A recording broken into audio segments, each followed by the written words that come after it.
sidee promo code u samaysan kartaa marka hore gal abka tufaax ku dhufo saddexda dhibic ee kor ku sawiran kadib ku dhufo promo code halka ay ku qoran tahay inta markay marayso waxa ku dhufataa bottomka ay ku qoran tahay samayso promo code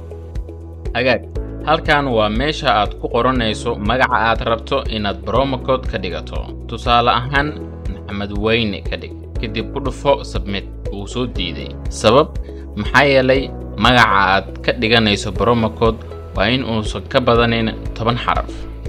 okay aan ka dhigno Maxamed 143 uu soo diiday asigana hadda sabab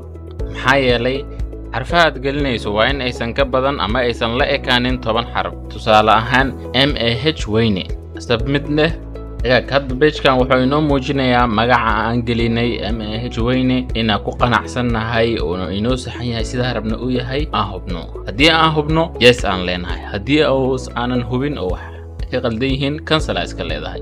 waa hubnaa noo dheh yes sidaas ayuu kugu samaysan yahay promo code-kaaga sidee marka qof aan ugu diiwaan gelin karaa promo code-kayga marka hore gali lambarkiisa login de qaybtan waaye qaybta aan gelinayno promo code-ka qaybtan hoose gali MAH Weyne halka kor waxa gelinaynaa OTP-ga ku soo dhacayo lambarka soo koobi garay halka kor gali login check OTP de hadda waa ku diiwaan gelinay promo code-ka qofka koowaad aan soo fiirinay inaan lacag ka helno markaa nagay meesha promo code-ka ka samaysanay $1 ayaan ka helnay qofkii aan diiwaan gelinay okay sidee marka lacag uu la bixin karnaa ku dhufo lacag la bixid markaan ku dhufanay formkan ay noo soo baxay oo cadeynayo inaan cadeyno inaan lambarkan leenahay kow waxa laga rabaa passport labana waa inaad soo duubtaa video cadeynayo inaad lambarka leedahay waxaan ku soo diraysaa lambarka ama WhatsApp-ka shirkadda ay leedahay ama lambarka hoose oo hoos ku sawiran waxa kaloo si dheer qofkii promo code-kaaga isticmaalo iska diiwaan geliya lacag walba ku sarifta abka inaad lacag ka helayso